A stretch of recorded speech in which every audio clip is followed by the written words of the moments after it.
بسم اللہ الرحمن الرحیم۔ السلام علیکم۔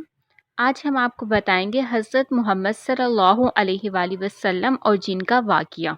مکہ مکرمہ میں ایک کافر رہتا تھا جس کا نام ولید تھا۔ اس کا ایک سونے کا بت تھا جس کی وہ پوجا کرتا تھا۔ ایک دن اس بت میں حرکت پیدا ہوئی اور وہ کہنے لگا، اے لوگو، حضرت محمد صلی اللہ علیہ وآلہ وسلم اللہ کے رسول نہیں ہیں، ان کی تسبیح نہ کرنا، نعوذ باللہ۔ ولید بہت خوش ہوا۔ ولید نے گھر سے باہر آ کر اپنے دوستوں سے کہا، آج میرا محبوب بولا ہے اور اس نے کہا ہے کہ حضرت محمد صلی اللہ علیہ وآلہ وسلم اللہ کے رسول نہیں ہیں۔ یہ سن کر لوگ اس کے گھر آئے اور دیکھا کہ واقعی اس کا محبوب یہ جملہ دہرا رہا ہے۔ سب لوگ بہت خوش ہوئے اور دوسرے دن ایک عام اعلان کے ذریعے ولید کے گھر ایک بہت بڑا اجتماع ہوا تاکہ اس دن بھی لوگوں کو وہی جملہ سنایا جائے۔ جب اجتماع ہو گیا تو انہوں نے حضرت محمد صلی اللہ علیہ وآلہ وسلم کو بھی دعوت دی۔ حضرت محمد صلی اللہ علیہ وآلہ وسلم خود آ کر بت کا وہی جملہ سنے۔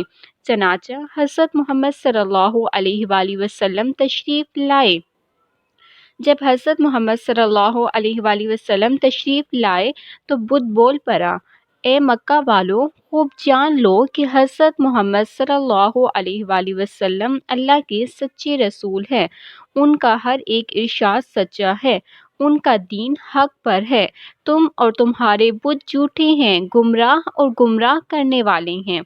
اگر تم ان سچے رسول پر ایمان نہ لاؤ گے تو جہنم میں جاؤ گے، بس عقل مندی سے کام لو اور سچے رسول حضرت محمد صلی اللہ علیہ وآلہ وسلم کے نقش قدم پر چلو۔ بت کی یہ باتیں سن کر ولید بہت گھبرا گیا اور اپنے محبوب کو پکڑ کر زمین پر دے مارا اور اس کے ٹکڑے ٹکڑے کر دیے، اور حضرت محمد صلی اللہ علیہ وآلہ وسلم وہاں سے واپس چلے گئے۔ اور راستے میں ایک گھڑ سوار اور سبز پوش تھا، حضرت محمد صلی اللہ علیہ وآلہ وسلم سے ملا اور اس کے ہاتھ میں تلوار تھی جس سے خون کے قطرے گر رہے تھے۔ حضرت محمد صلی اللہ علیہ وآلہ وسلم نے فرمایا، تم کون ہو؟ بولا، میں جن ہوں اور آپ صلی اللہ علیہ وآلہ وسلم کا غلام اور مسلمان ہوں، جبرتون میں رہتا ہوں۔ میں کچھ دن کے لیے گھر سے باہر گیا ہوا تھا، آج ہی واپس آیا ہوں اور میرے گھر والے رو رہے تھے۔ میں نے وجہ پوچھی تو معلوم ہوا کہ کافر جس کا نام مصفر تھا وہ مکہ میں آ کر ولید کے بت میں گھس کر حضرت محمد صلی اللہ علیہ وآلہ وسلم کے خلاف فضول گفتگو کر گیا ہے اور آج پھر گیا ہے۔ بت میں گھس کر آپ صلی اللہ علیہ وسلم کے متعلق فضول گفتگو کر رہا تھا۔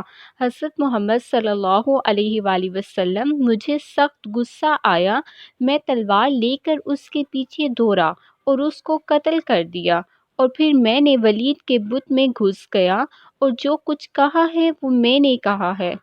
حضرت محمد صلی اللہ علیہ وسلم نے یہ واقعہ سنا تو آپ صلی اللہ علیہ وآلہ وسلم نے خوشی کا اظہار کیا اور آپ صلی اللہ علیہ وآلہ وسلم نے اس کے لیے دعا کی۔ جزاک اللہ۔